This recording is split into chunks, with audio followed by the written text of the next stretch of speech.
पर्यंत झोपायचं आणि कितीही उशिरा उठला तरी चेहऱ्यावरती यांच्या प्रसन्नता म्हणून कुठं नाही. बरं उशिरा उठला तर चटकन आवरावं तर ते नाही. ती ब्रशची कांडी तोंडामध्ये खुपसायची आणि गाऊनच्या फरकांड्या मारत घरभर हिंडायचं. बरं कधी उठला तरी दर दिवशी तिचं काहीतरी दुखतच असतं. आज काय तर उशीनं मानस आखडली, परवा काय तर पित्तानं डोकं धरलं.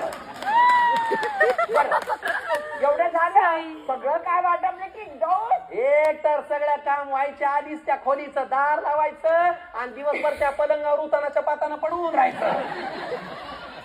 दारू काय काही संसार फक्त खोलीत असतात. मग कधी येऊन बाहेर विचारलंय सासूबाई काय हवंय काय काय करायचंय कधी सासूबाईला रीतीभाती परंपरा विचारल्या कधी नाही. जायचं काय बरं आजकालच्या पोरीला काही काम तरी असतं का? कष्ट तरी असतात का? काही नाही. तुझ्या वेळी मी पोटूशी होते तेव्हा 9 महिने कचकावून काम करत होते मी.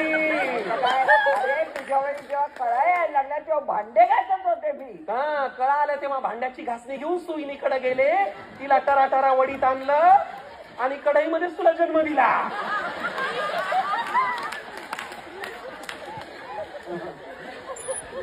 तुला आठवत आहे ना